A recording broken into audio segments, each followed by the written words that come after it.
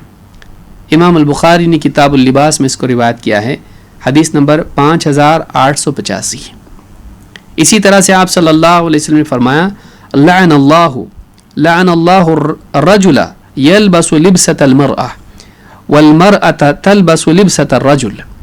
اللہ کی لعنت ہو اس مرد پر جو عورت کا لباس پہنے, اور اس عورت پر اللہ کی لعنت ہو جو مردوں کا لباس پہنے.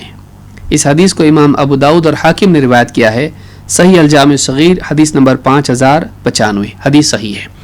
ان دونوں حدیثوں سے کیا معلوم ہوتا ہے؟ ایک اس میں عموم اور خصوص ہے. ایک حدیث تو صریح لباس کے بارے میں ہے, اور لباس میں یعنی صرف کپڑے نہیں آتا ہے, لباس میں ساری چیزیں آتی ہیں. مثال کے طور پر انگوٹھی پہننا, سونے کی انگوٹھی پہننا یہ عورتوں کا طریقہ ہے, عورتوں کے لیے جائز ہے, مردوں کے لیے نہیں. لیکن کتنے جو یعنی مرد ایسے ہوتے ہیں جو نکاح کی زندگی میں داخل ہوتے ہیں لعنت کے ساتھ. شادی شدہ زندگی میں داخل ہو رہا ہے جس پہ اللہ کے رسول صلی اللہ علیہ وسلم نے برکت دینے کا حکم, برکت کی دعا کا حکم ہم کو دیا ہے. سوچئے, بارک اللہ لک و بارک علیک و جمع بینکما فی الخیر, دونوں کے لیے برکت کی دعا سکھائی ہے کہ دولہا دلہن کو برکت کی دعا دی جائے. لیکن آپ دیکھیے کہ وہ نکاح کی زندگی میں جا رہا ہے, لیکن ساتھ میں سونے کی انگوٹھی پہن کر کس کی لعنت لے کر جا رہا ہے؟ رسول اکرم صلی اللہ علیہ وسلم کی. لعن اللہ کے معنی علماء نے دونوں بیان کیے ہیں کہ اللہ کی لعنت ہو یہ رسول کی بد دعا ہے, یہ بھی مراد ہو سکتا ہے, یا یہ خبر بھی ہو سکتی ہے کہ اللہ نے لعنت کی ہے اس انسان پر جو عورتوں کی مشابہت اختیار کرے, ان کا لباس پہنے.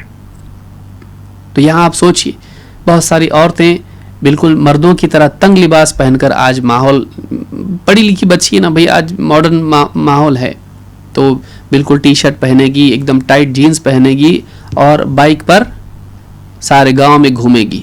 یہ مردوں کی مشابہت ہے. بے پردگی تو اپنی جگہ برائی ہے, بے پردگی میں اور گندگی یہ کہ تنگ لباس عورت پہنے, اس سے زیادہ عریانیت اور کیا ہو سکتی ہے. اور مزید یہ کہ پھر ادھورا بھی لباس ہونے لگے, کہ ایسا لباس جس میں یعنی مرد تو ٹخنوں سے نیچے جا رہا اور عورتیں جو ہیں ٹخنوں سے اوپر جا رہی ہیں, الٹا معاملہ ہے. مرد کس کی مشابہت اختیار کر رہا ہے؟ عورتوں کی, کہ اس کو چاہیے کہ وہ ٹخنے سے نیچے نہیں رکھتا. عورتوں کے لیے ہے کہ وہ ٹخنوں سے نیچے چھوڑ دیں اور چھپائیں اپنے جسم کو, لیکن مرد جو ہے ٹخنوں سے نیچے پہن رہا ہے, عورتیں ٹخنوں سے اوپر جا رہی ہیں. کہاں جا رہے ہیں ہم لوگ؟ یہ ماڈرن ایجوکیشن اور دنیا میں دوسری قوموں کے ساتھ رہن سہن اور میڈیا کے اثرات سے ہے. ہم دنیا میں بہت ماڈرن بنے, ٹیکنالوجی میں, علم کی سطح پر, ٹیکنالوجی کی سطح پر, رہن سہن اور تہذیب اور طور طریقوں میں نہیں. اس میں ہم کو 1400 سال پیچھے جانا ہے. ٹیکنالوجی میں ہم کو 1400 سال آگے جائیے بھئی, اور آپ دوسری قوموں سے 10 سال آگے جائیے, آپ 100 سال آگے جائیے. لیکن رہن سہن کے اعتبار سے, آداب و اخلاق کے اعتبار سے 1400 سال پیچھے آپ کو جانا چاہیے. یہ آپ کی ترقی ہے. لیکن کاش کہ مسلمان سمجھے اس کو. عورتوں کو نہ مونچھے نہ داڑھی ہے. مردوں کے لیے ہے کہ وہ مونچھے اور داڑھی, مونچھے کم کرے اور داڑھی, مونچھے پورے مونڈے نہیں, مونچھے کم کریں اور داڑھی بڑھائیں. اب مرد بھی عورتوں کی طرح بالکل داڑھی غائب, مرد عورتوں کی مشابہت اختیار کر رہا ہے. بالوں کے اعتبار سے دیکھیے, عورتیں مردوں کی طرح ہو رہی, پورا سر مڑا کے بیٹھی ہوئی ہیں, نیا فیشن ہے بھائی. تو یہ ساری چیزیں جو ہیں, اور مرد جو ہے عورتوں کی طرح یہاں تک بال رکھ رہا ہے کمر تک, تو سوچنے کی چیز ہے کہ آج کہاں مسلمان جا رہا ہے.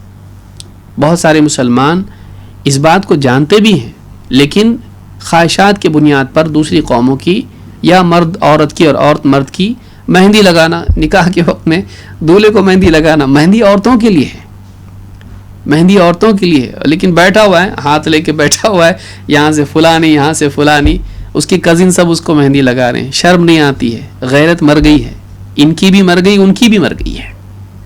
تو یہ سب چیزیں غلط ہے. مہندی لگانا مردوں کے لیے نہیں، خضاب لگا سکتا ہے، ہاتھوں میں مہندی لگانا دلہن ہے یہ دولہا ہے کون ہے؟ فرق کرے آدمی، کیا بھئی دلہن کے لیے ہو، بلکہ اسلام میں وہ بھی نہیں ہے کہ خاص شادی کے وقت پر ہو، بلکہ جس کو چاہیے لگائے. عورتوں کے لیے تو عام اوقات میں مہندی ہے تاکہ مردوں سے تفریق ہو. ایک روایت میں کہ ایک عورت نے کوئی چیز میں نے گھر سے دی تو آپ نے کہا کہ اس کو مہندی لگانا چاہیے. تو عورتوں کے لیے اپنے ہاتھوں میں فرق کرنے کے لیے وہ ہاتھ عورت کا ہے، اس کے لیے مہندی ہے، مردوں کے لیے نہیں ہے. لیکن دلہا شادی ہے یا عید ہے، مرد بھی مہندی لگا رہے ہیں. عجیب معاملہ ہے، علم نہ ہونے کی وجہ سے یہ ہے. تو مردوں کو عورتوں کی اور عورتوں کو مردوں کی مشابہت اختیار نہیں کرنا چاہیے. کان میں پہن رہے ہیں مرد، کان میں بالیاں ڈال رہے ہیں، وہ عورتوں کے لیے ہے. اب ناک میں بھی ڈالنے کا وقت آ گیا ہے، چوڑیاں بھی پہنیں گے، کیا کریں گے؟ یعنی آدمی عورتوں کی طرح نہ بنے، عورتیں آدمیوں کی طرح نہ بنے. اسی طرح سے جانوروں کی مشابہت بھی جائز نہیں ہے. عبد الرحمن ابن شبل کہتے ہیں نہا رسول اللہ صلی اللہ علیہ وسلم عن نقرۃ الغراب وافتراش السبع وان يوطن الرجل المكان في المسجد كما يوطن البعير. فرماتے ہیں کہ اللہ کے رسول صلی اللہ علیہ وسلم نے منع کیا کس چیز سے؟ عن نقرۃ الغراب، کوے کی ٹھونگ سے، وافتراش السبع، اور یعنی جنگلی جانور جس کو آپ کہیں ان کے بیٹھنے کے انداز سے، یعنی جو یہ ہاتھ ہوتے ہیں ان کو ٹکانا، کونیاں ٹکا دینا، درندوں کے بیٹھنے کے انداز سے. وَأَن يُوَطِّنَ الرَّجُلَ اور أَن يُوَطِّنَ الرَّجُلُ الْمَكَانَ فِي الْمَسْجِدِ كَمَا يُوَطِّنُ الْبَعِيرُ، اور جیسے ایک اونٹ اپنے لیے خاص جگہ پکڑ کے بیٹھتا ہے وہیں آ کر بیٹھتا ہے، اسی طرح مسجد میں بھی کوئی ایک ہی جگہ آدمی اپنے لیے مقرر کرے.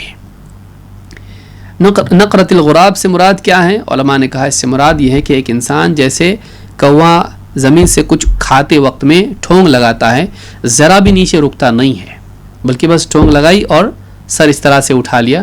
اسی طرح سے آدمی نماز میں سجدہ کرے کہ سجدے میں اسے ذرا بھی قرار نہ ہو، بلکہ فوری طور پر سجدے سے اوپر اٹھ جائے، سجدے میں جائے اور فوراً اٹھ جائے. تو یہ نقرۃ الغراب ہے. اور افتراش السبع کیا ہے کہ سجدے میں دونوں کوہنیاں بھی زمین پر ٹکا دے. جیسے کتا یا درندے جو ہیں بیٹھتے ہیں تو اپنی پورے جو ہے پنجے اور کوہنیاں دونوں زمین پر ٹیک دیتے ہیں. تو سجدے میں یہ منع ہے، سجدے میں ایسا منع ہے. بدقسمتی سے بہت ساری عورتیں ایسا نماز میں کرتی ہیں، وہ یہ سمجھتی کہ یہ اپنے آپ کو چھپانا اور پردے کے حکم میں ہے. تو اس طرح سے عورتوں کے لیے بھی کرنا جائز نہیں ہے. اللہ کے نبی صلی اللہ علیہ وسلم نے عمومی طور پر جس چیز سے منع کیا ہے اس میں سے عورتوں کو خارج کرنا، اس کے لیے ایک دلیل ہونا ضروری ہے. محض پردے کے احساس سے اس کو نہیں چھوڑا جا سکتا ہے. پردے کے احساس سے ہم ایک منکر کا ارتکاب نہیں کر سکتے ہیں، جبکہ وہ اپنے گھر میں ہے بیچاری خاموش، اندر کے کمرے میں نہ کوئی دیکھنے والا ہے نہ کچھ ہے، تو وہاں کائے کا پردہ؟ اور بازار میں عورت جا رہی ہے اور وہاں پردہ نہیں ہے. تو سوچنے کی چیز ہے کہ نبی صلی اللہ علیہ وسلم نے جس چیز سے منع کیا ہے اس سے بچنا چاہیے. اپنی عقل چلا کے آدمی ممنوع کو اپنے لیے جائز نہ کر لے. اور یہ کہ آدمی اونٹ کی طرح مسجد میں خاص جگہ مقرر کرے. علماء نے کہا اس سے مراد یہ ہے کہ ایک انسان یعنی شہرت کے طور پر مسجد میں خاص جگہ اپنے لیے مقرر کرے، وہ ہمیشہ وہیں بیٹھ کے یا کھڑے ہو کر نماز پڑھے اور وہ معروف ہو کہ فلانے کی جگہ وہاں ہے. تو یہ اونٹ کی مشابہت ہے کہ اونٹ ایسا ہی کرتا ہے کہ اس کی اپنی جگہ ہوتی وہیں آ کے وہ بیٹھتا ہے. تو اس حدیث کو امام احمد، ابو داؤد، نسائی، ابن ماجہ اور حاکم نے روایت کیا ہے، اور صحیح الجامع الصغیر حدیث نمبر 6982 پر شیخ الالبانی نے اس کو حسن کہا ہے. تو یہ ساری چیزیں ہیں کہ مسلمانوں کو ان چیزوں میں مشابہت سے بچنا چاہیے. کفار و مشرکین ہیں، یہود و نصارہ ہیں، شیاطین ہیں، فساق و فجار ہیں، اسی طرح سے مرد اور عورت کی مشابہت، یا اسی طرح سے جانوروں کی مشابہت. اس میں جاہلیت بھی ہے. جو جاہلی افکار اور رسم و رواج ہیں ان سے بھی مسلمانوں کو بچنا چاہیے. اسلام سے ہٹ کے جو بھی چیز ہے وہ جاہلیت ہے. جو طور طریقے رسم و رواج اسلام سے ہٹ کے ہیں وہ جاہلیت ہے، اس میں وہ سب آ جاتا ہے. تو مسلمانوں کو چاہیے کہ وہ نبی صلی اللہ علیہ وسلم کی سنت کا اہتمام کریں، اور صحابہ نے جن چیزوں کو اپنایا ان کو اپنائیں، نہ یہ کہ کفار و مشرکین کے طور طریقے، ان کی تہذیب، ان کا کلچر اس کو اپنائیں. اسی میں مسلمان کی عزت ہے. دنیا میں لوگوں میں عزت ملنا عزت نہیں ہے، اللہ کے ہاں آخرت میں عزت ملنا عزت ہے. جو انسان اللہ کے ہاں عزت پائے وہ عزت والا ہے. ساری دنیا اگر کسی کی عزت کرتی لیکن اللہ کے ہاں وہ ذلیل ہو تو واقعی وہ ذلیل ہے، کیونکہ اصل عزت دینے والا اور ذلیل کرنے والا اللہ ہے. دعائے قنوت میں ہم پڑھتے ہیں، اس کو یاد رکھنا چاہیے. اور عزت ملتی ہے اللہ کے رسول صلی اللہ علیہ وسلم کی سنت سے، اور ذلت ملتی ہے یہود و نصارہ کے طریقے پر چلنے میں. اللہ نے ذلیل کیا، وضربت علیہم الذلۃ والمسکنہ، کس کے لیے؟ یہود و نصارہ کے لیے اللہ نے ذکر کیا، یہود کے لیے ذکر کیا. ان پہ ذلت اور مسکنت اللہ تعالیٰ نے ڈال دی. اب ذلیل قوم کے پیچھے ہم چلنے لگ جائیں تو یہ مسلمان کے لیے اس سے زیادہ ذلت اور کیا ہو سکتی ہے. بہرحال یعنی خلاصہ کلام یہ کہ حدیث من تشبہ بقوم فہو منہم، یہ اس دور کے لیے بہت ہی ضروری چیز ہے جس کو ہم جانیں. یہ حدیث بہت اہم ہے، اسی لیے تفصیل سے ہم نے اس پہ گفتگو کی تاکہ مسلمان ان چیزوں سے بچیں جو دوسری قوموں کے طور طریقے ہیں.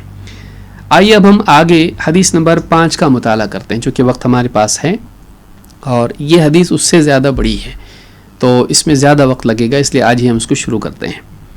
باب الزہد والورع میں حدیث نمبر 5 ایک بہت ہی اہم مسئلے سے متعلق ہے، اور اس میں بہت ساری باتیں ہیں. یہ جوامع الکلم میں سے ہے. ابن عباس رضی اللہ تعالیٰ عنہما سے روایت ہے، وعن ابن عباس قال كنت خلف النبي صلی اللہ علیہ وسلم یوما فقال یا غلام احفظ اللہ يحفظك احفظ اللہ تجدہ تجاہک وإذا سألت فاسأل اللہ وإذا استعنت فاستعن باللہ. رواہ الترمذی وقال حسن صحیح. ابن حجر نے یہ حدیث اختصار کے ساتھ یہاں پر ذکر کی ہے، لیکن ہم تفصیلی طور پر مکمل حدیث دیکھیں گے انشاءاللہ، تاکہ اس حدیث کے تمام مشمولات کو جو اس حدیث میں ہیں ان کو ہم جانیں، کیونکہ ہر بات اس میں سے بہت اہم ہے. عبداللہ ابن عباس رضی اللہ تعالیٰ عنہ سے روایت ہے، کہتے ہیں کنت خلف النبی صلی اللہ علیہ وسلم یوما، ایک دن میں اللہ کے رسول صلی اللہ علیہ وسلم کے پیچھے سواری پر سوار تھا. بعض روایتوں میں ردیف کا لفظ آیا ہے. فقال یا غلام، آپ نے کہا اے لڑکے. غلام ان کی عمر کچھ ہو گئی تھی، بلوغت کے قریب تھے. کہا اے لڑکے احفظ اللہ یحفظک، اللہ کی حفاظت کر، اللہ تیری حفاظت کرے گا. احفظ اللہ تجدہ تجاہک، اللہ کی حفاظت کر تو اسے اپنے سامنے، اپنے آگے پائے گا. وَإِذَا سَأَلْتَ فَاسْأَلِ اللَّهِ، جب تو مانگے تو اللہ سے مانگ. وَإِذَا اسْتَعَنْتَ فَاسْتَعِنْ بِاللَّهِ، اور جب تو سوال کرے تو اللہ سے سوال کر. رواہ الترمذی وقال حدیث حسن صحیح. امام ترمذی نے اس کو روایت کیا اور کہا کہ یہ حدیث حسن ہے، صحیح ہے. بعض طرق سے صحیح ہے، بعض سے حسن ہے، یا سندن حسن ہے اور حکمن صحیح ہے. یہاں ابن حجر نے اس کو اختصار سے ذکر کیا ہے. پوری روایت کیسی ہے، اور اس کے کئی طرق ہیں. ان طرق میں بعض اور زیادات بھی ہیں جن میں بھی بہت فائدے کی باتیں ہیں، لہٰذا ہم ان زیادات کے ساتھ اس حدیث کے الفاظ کو دیکھتے ہیں. ابن عباس رضی اللہ تعالیٰ عنہ کہتے ہیں کنت خلف رسول اللہ صلی اللہ علیہ وسلم یوما، ایک دن میں اللہ کے رسول صلی اللہ علیہ وسلم کے پیچھے سواری پر سوار تھا. فقال یا غلام انی اعلمک کلمات، کہا کہ اے لڑکے میں تجھ کو کچھ باتیں سکھاتا ہوں، کچھ کلمات سکھاتا ہوں. کلمہ بعض اوقات لفظ کے لیے بھی آتا ہے اور جملے کے لیے بھی آتا ہے اور پوری بات کے لیے بھی آتا ہے. عربی زبان میں کلمہ جو ہوتا ہے یہ ایک لفظ کے لیے بھی آتا ہے اور وہ پورے جملے کے لیے بھی آتا ہے، کلمۃ طیبہ، اور پوری تقریر کے لیے بھی اس کو کلمہ آتا ہے، القا کلمۃن، تو کلمہ اس کے لیے بھی آتا ہے. تو کچھ باتیں تجھ کو سکھاتا ہوں. احفظ اللہ یحفظک، اللہ کی حفاظت کر، وہ تیری حفاظت کرے گا.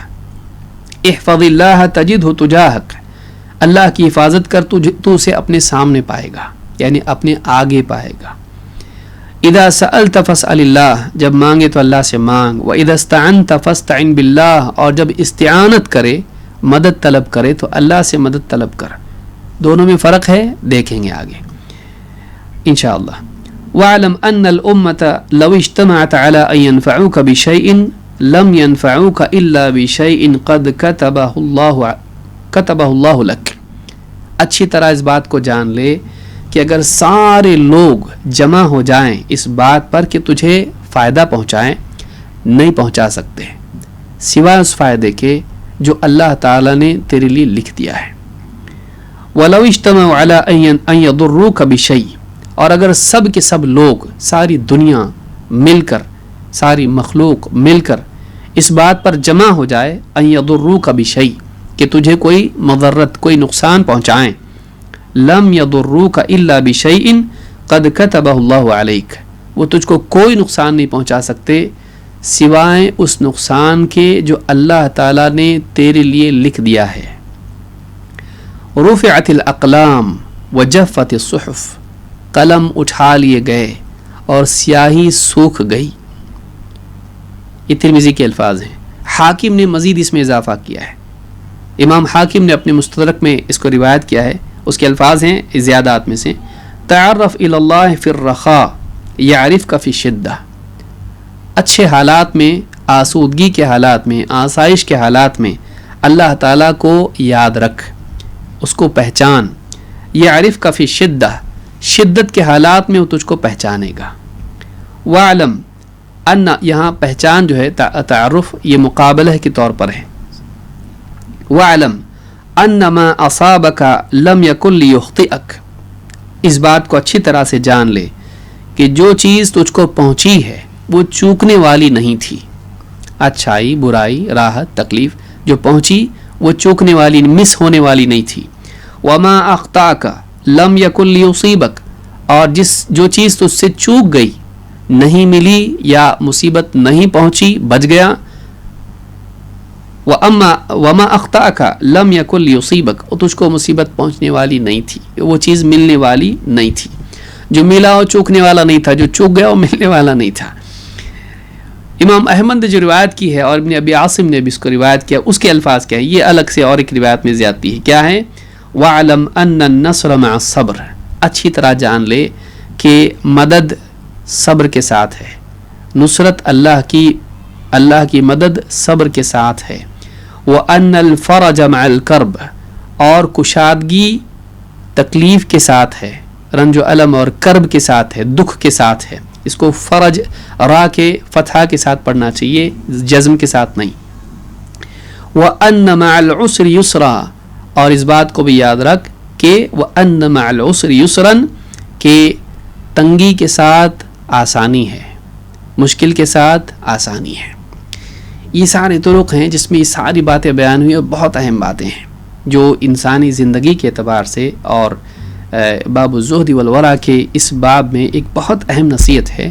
اور اس کے کئی یعنی اجزاء ہیں جن میں خلاصہ یہ ہے کہ بندہ اللہ سے جڑا رہے اور اللہ پر اعتماد رکھے، اللہ ہی کی طرف رجوع کرے اور اللہ کے فیصلوں پر راضی رہے.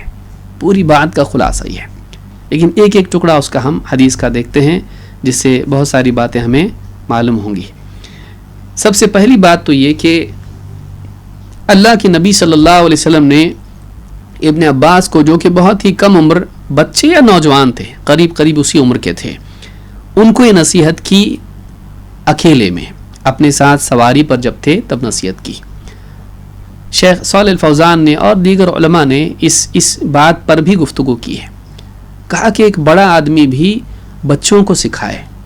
بعض لوگ اس بات سے بچتے ہیں کہ چھوٹے لوگوں کو کون بولے، بچوں کو کون بات کرے، بچوں کو کون سکھائے، وہ کسی اور کا کام ہے. نہیں، بلکہ ایک انسان جو چاہے علم میں کتنا ہی بڑا کیوں نہ ہو، اگر چھوٹے بچے کو بھی تلقین وہ کرتا ہے، نصیحت کرتا ہے، تو اس سے وہ چھوٹا نہیں ہو جاتا، بلکہ وہ زیادہ اچھے طور پر اس کو سمجھا سکتا ہے اپنے علم اور تجربے کی بنیاد پر.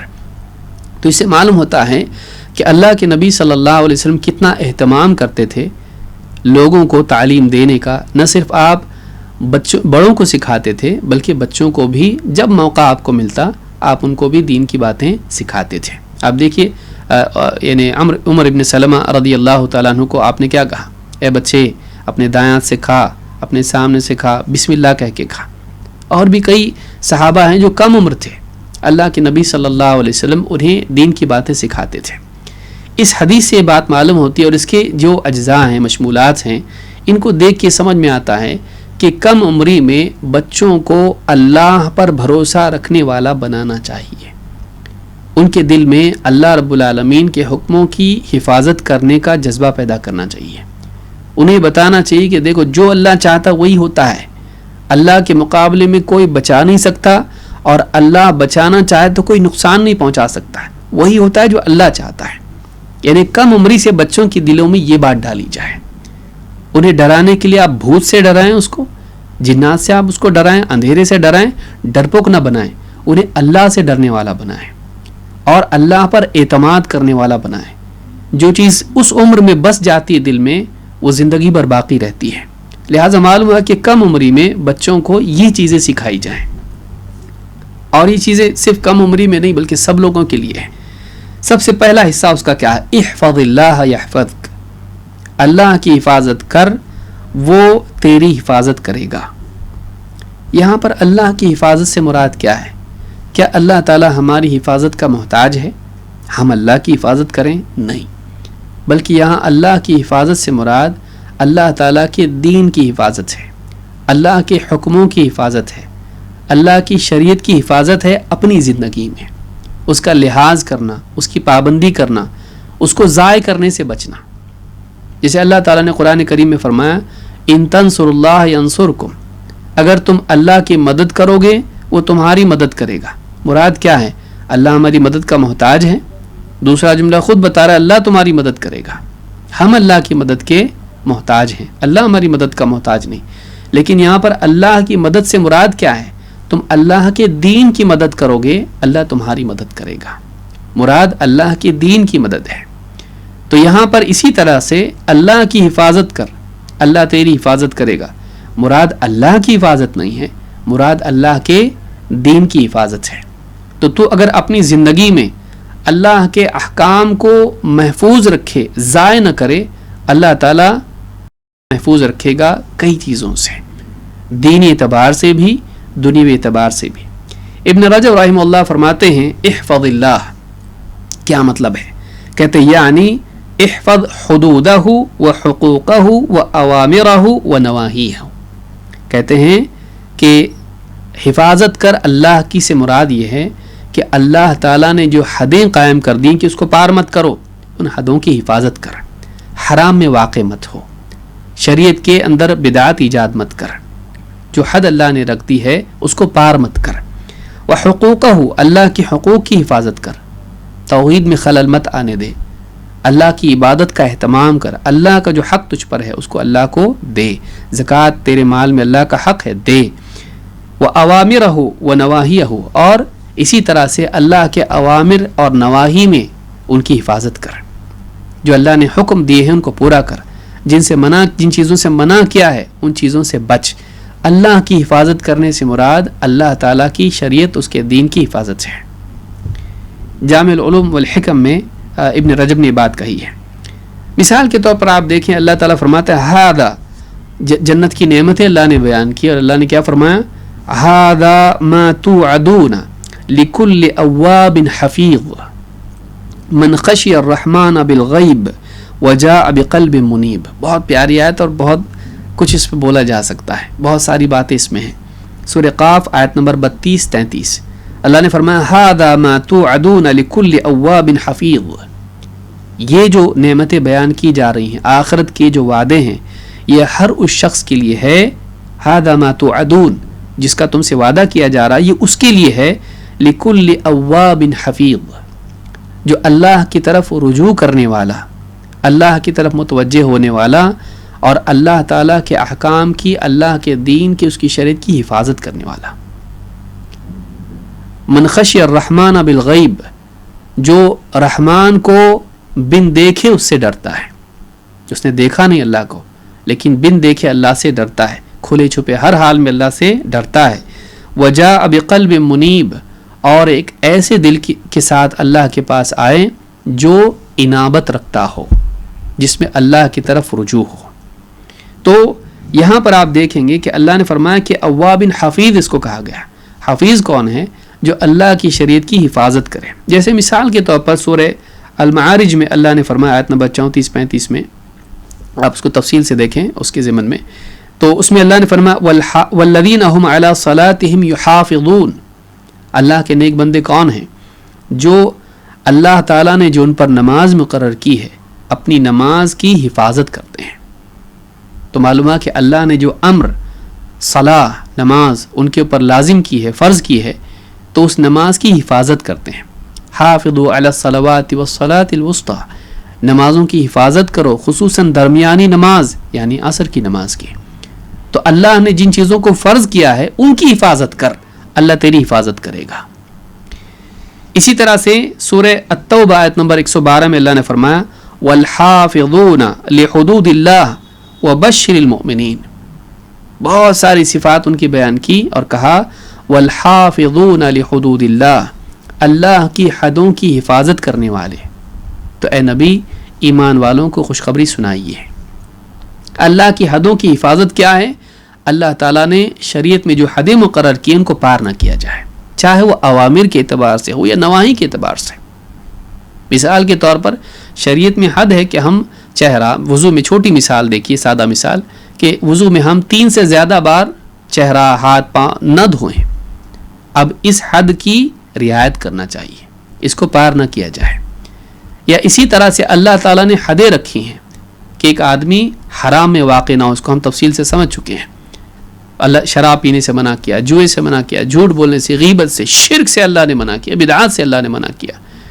تو ان برائیوں میں واقع نہ ہو, رکنے کے لیے کہا گیا ہے, اس سے پار نہ جائیں, ممنوعات میں داخل نہ ہوں, اور مأمورات میں بھی اپنی طرف سے اضافہ نہ کریں, جس چیز سے منع کیا ہے اس کا ارتکاب نہ کریں. تو یہ ساری چیزیں جو ہیں یہ اللہ کی حفاظت کر سے مراد یہ ہے کہ اللہ تعالیٰ کی شریعت کی حفاظت کر, اس کے اوامر کی حفاظت کر, اس کے نواہی کے سلسلے میں اللہ کے حکم کی حفاظت کر, لاپرواہی مت برت. کیا ہوگا؟ یحفظ کا, اللہ تیری حفاظت کرے گا. معلوم ہے کہ ہماری حفاظت جب کب ٹوٹتی ہے؟ جب ہم اللہ کے دین کی حفاظت نہیں کرتے ہیں. مصیبتیں بندے پر آتی ہیں, وہ غیر محفوظ محسوس کرنے لگتا ہے, دشمن اس پر ٹوٹ پڑتے ہیں, حالات بگڑتے ہیں. یہ کب ہوتا ہے؟ اس کے بہت سارے اسباب ہیں, جن میں سے ایک بہت بڑا اور مرکزی اور بنیادی سبب یہ ہے کہ جب تو اللہ کے دین کی حفاظت نہیں کرے گا تو اللہ تیری حفاظت کیوں کرے؟ جب تو اللہ کے دین کی حفاظت نہیں کرتا ہے, تجھے اللہ کی پرواہ نہیں, اللہ کی مرضیات کی پرواہ نہیں, اللہ تیری پرواہ کیوں کرے؟ اللہ تعالیٰ تیرا لحاظ کیوں کرے؟ تو اللہ تعالیٰ کے دین کو بچانے کے لیے تیری زندگی میں کچھ نہیں, تو ہر حکم توڑنے پر تیار ہے, تلا ہوا ہے گویا کہ. تو اللہ تجھ کو کیوں بچائے مصیبتوں سے؟ تو اپنے دین میں مصیبتوں کو برداشت کیے ہوئے ہے, تیری زندگی کے بقیہ حصوں میں اللہ مصیبتوں سے تجھ کو کیوں بچائے؟ تو یہاں پر معلوم ہوا کہ اگر اللہ کی حفاظت تو کرے گا, اللہ تیری حفاظت کرے گا. یہ بدلے میں ہے, یہ ڈیفالٹ نہیں ہے. یہ ایسا نہیں کہ مفت میں تجھ کو ملے گا, کہ تیرے اندر کوئی خاص بات ہے کہ اللہ تیری حفاظت کرے. کیوں کرے اللہ تیری حفاظت؟ اللہ تیری حفاظت تب کرے گا جب تو اللہ کے دین کی حفاظت کرے. اس سے وہ بنیادی نقطہ ہم کو ملتا ہے جو مسلمانوں کی بقا اور ان کی حفاظت کا ضامن ہے. وہ یہ کہ مسلمان اللہ کے دین کی حفاظت کریں, اللہ ان کی حفاظت کرے گا. وہاں سے ہم کو شروعات کرنی چاہیے. ہم اپنی زندگی میں دیکھیں کہ ہم نے کیا ضائع کیا ہے, وہاں ہم اپنی اصلاح کریں. اللہ ہماری حفاظت کے اسباب غیب سے پیدا کرے گا. ابن رجب رحمہ اللہ فرماتے ہیں اللہ تیری حفاظت کرے گا کا کیا مطلب ہے؟ کہتے ہیں یحفظ کا یعنی ان من حفظ حدود اللہ وراعى حقوقه حفظه اللہ فإن الجزاء من جنس العمل. کہتے ہیں کہ جو انسان اللہ کی حدوں کی حفاظت کرتا ہے اور اللہ تعالیٰ کے جو حقوق اس پر ہیں ان حقوق کی حفاظت کرتا ہے, ان کی رعایت کرتا ہے, تو نتیجے میں اللہ تعالیٰ بھی اس کی حفاظت کرتا ہے, اس لیے کہ جزا عمل ہی کے جنس سے ہوتی ہے. ہمارے کہتے ہیں جیسی کرنی ویسی بھرنی, جیسا تیرا عمل ہوگا ویسا بدلہ ملے گا, جیسا کرو گے ویسا بھرو گے. تو انسان کا جس قسم کا عمل بندہ کرتا ہے اس قسم کا بدلہ اللہ کی طرف سے اس کو ملتا ہے. تو اگر وہ دین کی حفاظت کرے اللہ اس کی حفاظت کرے گا. لہذا جزا جنس عمل میں سے ہوتی ہے.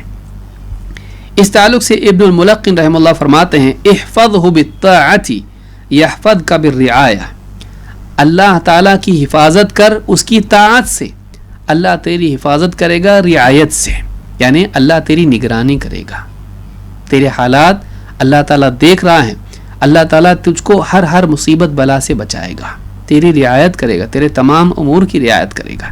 تو اللہ کے دین کی حفاظت کر طاعت کے ذریعے سے. اللہ کے دین کی حفاظت کیسے ہوتی؟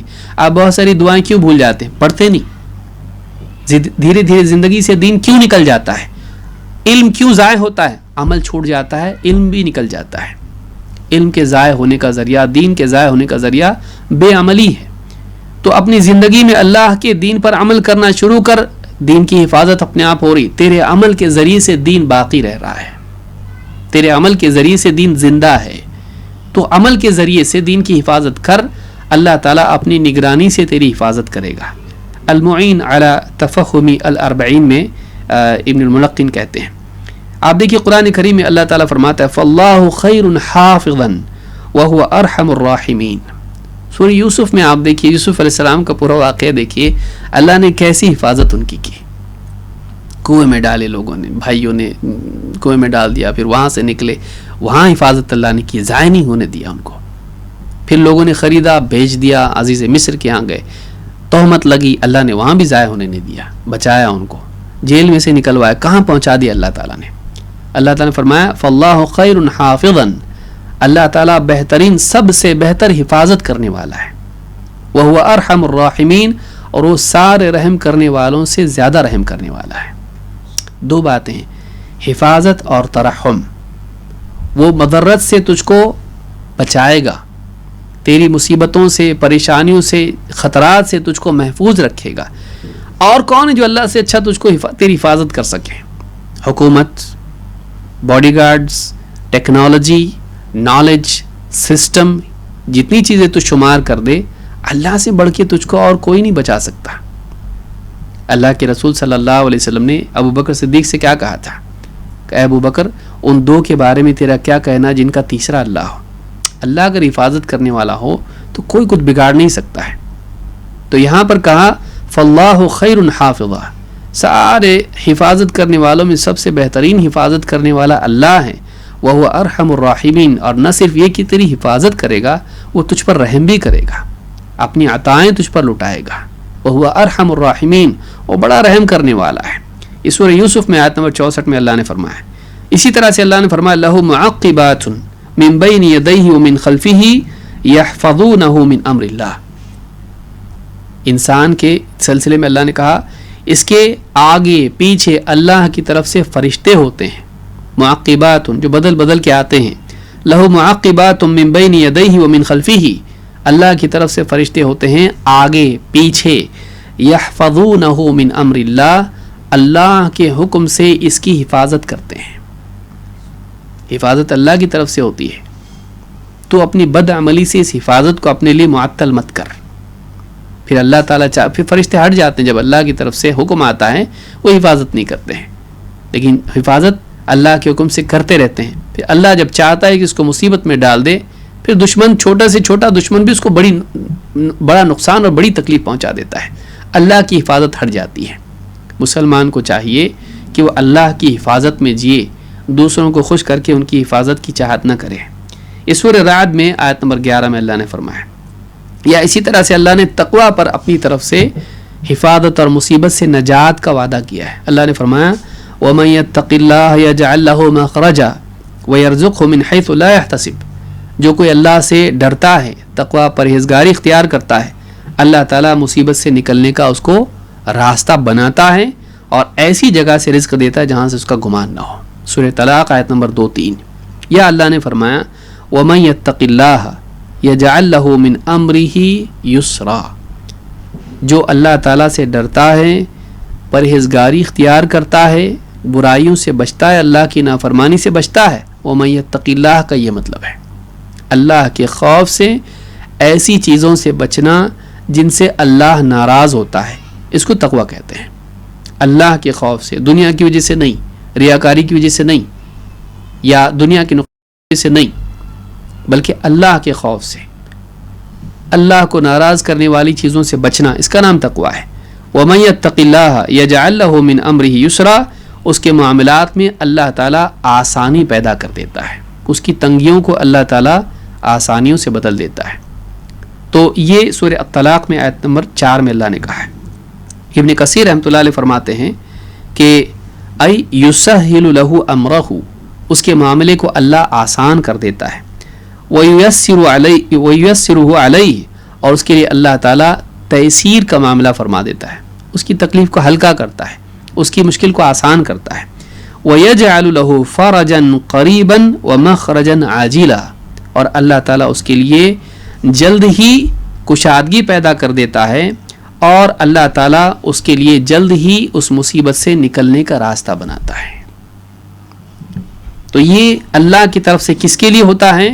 جو تقوی اختیار کرتا ہے، اللہ کے دین کی حفاظت کرتا ہے، اللہ کے حکموں کی رعایت اور ان کا لحاظ کرتا ہے۔